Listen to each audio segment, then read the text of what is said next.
Radikalisme di Indonesia menunjukkan pola baru dengan menyasar anak-anak melalui media sosial. Densus 88 Anti Teror Polri mengungkap sebanyak 70 anak terpapar ideologi kekerasan ekstrim yang disebarkan berkedok komunitas True Crime. Paparan tertinggi ditemukan di DKI Jakarta dengan 15 anak, disusul Jawa Barat 12 anak, Jawa Timur 11 anak, dan Jawa Tengah 9 anak. Seluruh anak yang terpapar berada pada rentang usia 11 hingga 18 tahun. Paparan juga terjadi di sejumlah daerah lain, mulai dari Kalimantan Selatan hingga Sulawesi Tenggara. Pengkaji Budaya dan Media Universitas Muhammadiyah Surabaya alias Sura, Dr. Radius Setiawan menilai, radikalisme saat ini berkembang seiring pergeseran ruang sosial anak ke dunia digital. Menurut Radius, anak-anak bisa dianggap sebagai natif alias warga asli yang sudah hidup di media digital yang penuh dinamika konten. Algoritma media sosial secara tidak langsung memperkuat paparan konten serupa, termasuk narasi kekerasan dan kebencian tanpa memberi cukup ruang refleksi. Radikalisme digital kerap masuk melalui narasi emosional, visual yang menarik, serta logika dangkal tentang kami versus mereka. Dalam kondisi tersebut, anak lebih mudah terseret emosi instan dibandingkan melakukan penilaian kritis. Radius menilai pendekatan penanganan radikalisme yang masih bertumpu pada pemblokiran konten belum seutuhnya menyentuh akar persoalan.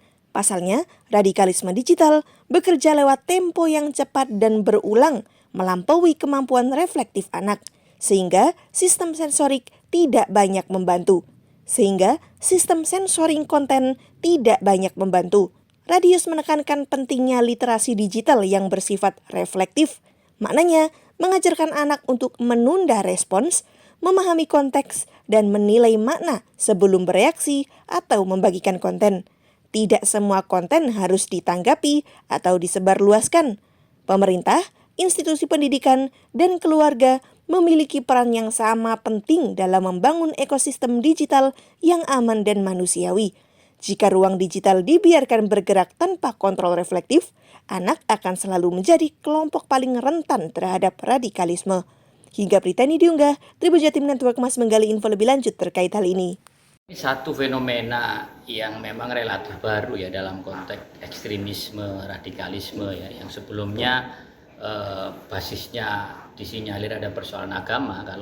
Kalau beberapa tahun terakhir atau beberapa bulan terakhir itu eskalasinya meningkat, kekerasannya itu berbasis bukan karena itu, tapi karena bagaimana mengkonsumsi satu paham dalam ideologi digital begitu.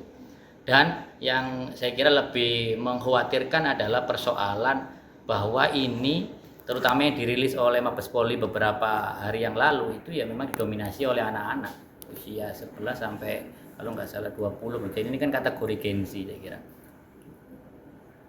Ya, ini yang hari ini menjadi konsen bersama. Jadi negara, pemerintah, institusi pendidikan itu jangan sampai mengalami kegagapan masa depan atau future menghadapi persoalan kekerasan dalam ruang digital. Saya kira beberapa tahun terakhir eskalasinya meningkat, tindakan-tindakan ekstrim terjadi begitu. Saya kira salah satu hal yang mendorong ini adalah kaitannya dengan bagaimana ekosistem digital itu bergerak cepat dan ini melebihi daya reflektif anak, terutama generasi muda begitu, bahwa ekosistem digital bergerak cepat tetapi nalar untuk membedakan nalar reflektif itu cukup rendah, sehingga terjadi adalah mereka mudah mengkonsumsi itu. Nah, saya kira kaitannya dengan persoalan yang terjadi hari ini, yang perlu diperhatikan adalah, saya kira dalam konteks pemerintah katakan model penanganan dalam konteks ekosistem digital itu bukan hanya persoalan pembatasan, pelarangan begitu, atau semata-mata kaitannya pembatasan konten. Saya kira itu di hal yang sifatnya permukaan. Tapi saya kira saya menyebutnya sebagai kita perlu membuat semacam regulasi kaitannya dengan arus digital. Bagaimana negara perlu ambil peran soal ini begitu. Dalam konteks umpamanya keluarga ini perannya adalah menguatkan fungsi pendampingan begitu. Nah, saya kira ini juga perlu disinergikan dengan keluarga, dan yang paling penting adalah institusi pendidikan. Saya kira pendidikan atau literasi digital itu bukan hanya dimaknai kemampuan menggunakan platform, tapi literasi digital itu adalah kemampuan untuk memahami konten yang masuk ke generasi muda itu. Mereka mampu menyerap itu, merefleksikan, tidak bersikap reaktif, ada semacam kemampuan untuk menahan diri, sehingga ketika mereka mengkonsumsi satu informasi critical thinking itu, mereka menerima informasi itu tidak berdasarkan sesuatu hal yang sesuai dengan keinginan mereka. Dalam komunikasi kita menyebut sebagai echo chamber. Dia menerima, dia mengkonsumsi itu yang sesuai dengan kesenangannya. Dia nggak peduli bahwa ada aspek kekerasan di situ. Dia nggak peduli bahwa itu sesuatu hal yang cenderung membahayakan. Tapi dari proses yang paling penting ada simbol yang akhir ini muncul, bahwa simbol Nazi, simbol white supremacy, ini kan simbol-simbol yang berasal dari luar, terus dikonsumsi, dimaknai ulang sebagai simbol perlawanan. Biasanya ini dipakai untuk bagian dari resistensi terhadap lingkungan sekitar.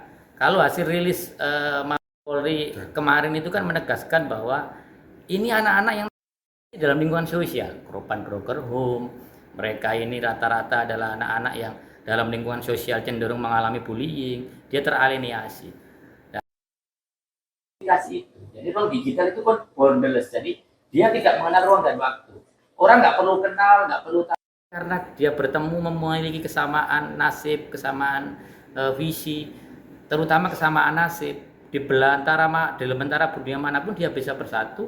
Ada mereka, terutama simbol-simbol di budaya populer, simbol-simbol yang mengatasnamakan perlawanan, akhirnya mereka bisa bergerak. Contoh itu kemarin itu bagaimana tutorial merakit bom, itu kan dibahasakan dengan bahasa Inggris. Saya kira itu satu hal yang menurut saya menarik, bahwa ada imajinasi yang sama. Ini yang menurut saya berbahaya dari dunia digital kita, itu adalah mereka nggak pernah bertemu. Dia berasal dari teritorial yang berbeda, tetapi mereka mempunyai satu nasib yang sama, berkumpul, berserikat. Maka sebenarnya masuk akal ketika ditemukan 70 anak tergabung dalam grup itu, akhirnya mereka merencanakan sesuatu. Saya yakin mereka ini nggak saling kenal, tapi mereka berinteraksi melalui dunia digital. Dan di beberapa kan anonimus, dia tidak dikenal namanya siapa, tapi mereka merasa punya nasib yang sama. Jadi ketika itu jadi semacam gunung es, akan ada perlawanan letupan-letupan di dunia pendidikan. Atau bisa jadi direktur lo nang milih mas sama mas. Milih orang ini. Download Tribun X sekarang. Menghadirkan lokal menjadi Indonesia.